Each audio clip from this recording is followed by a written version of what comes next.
Ces deux photos témoignent des conditions de vie précaires des civils pendant la Première Guerre mondiale. Elles sont un des héritages de l'action d'Anne Morgan. Nous sommes en 1917. Alors que la guerre fait rage depuis 3 longues années, Anne Morgan, fille d'un riche banquier américain, décide d'employer son temps et son argent à des œuvres humanitaires. Elle traverse l'Atlantique et s'installe avec un groupe de femmes à Blérancourt, dans l'Aisne. Les fonds privés qu'elle a collectés aux États-Unis vont permettre la création du CARD, le Comité américain pour les régions dévastées.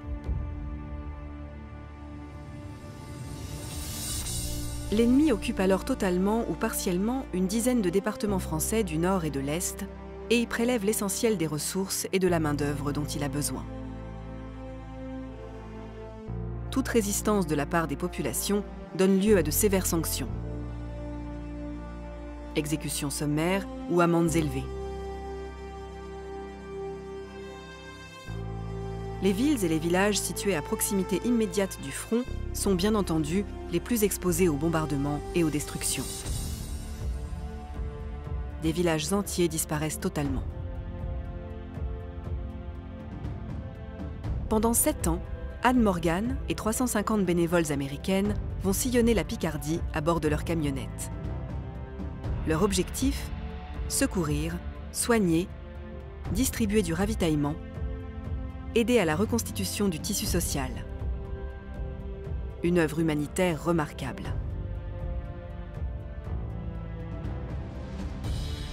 À leur départ, en 1924, elles laissent aussi un fonds documentaire considérable qui rassemble des films et de très nombreuses photographies.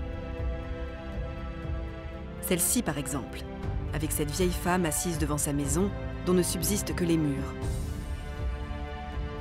En arrière-plan, on peut voir les ruines du village de Nouvron-Vingré, qui a subi pendant 3 ans le feu croisé des belligérants.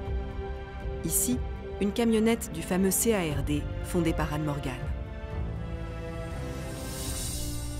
Sur celle-ci, c'est toute une famille qui pose devant leur abri, leur maison sans doute détruite par les bombardements. Réfugiés dans un abri souterrain, le couple et ses 6 enfants vivent désormais dans des conditions d'hygiène et de salubrité extrêmement précaires.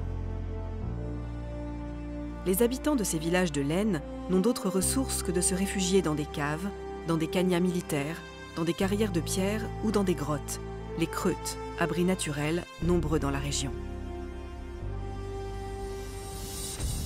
Ces richesses iconographiques permettent de découvrir la vie quotidienne et les conditions de vie des populations sinistrées.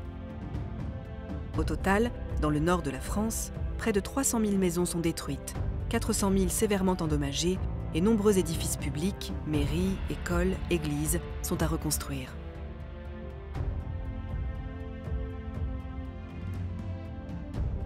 Après l'armistice, ces populations ne pourront être relogées qu'au prix de réparations urgentes sur les maisons encore debout ou de l'implantation de baraquements provisoires qui demeureront en place pendant plusieurs années.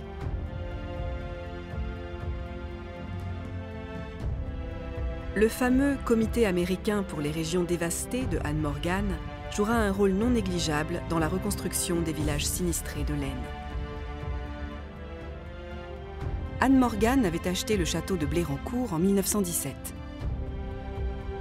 Elle décide en 1924 de créer le musée de la coopération franco-américaine où elle dépose les films et photographies faits par les bénévoles.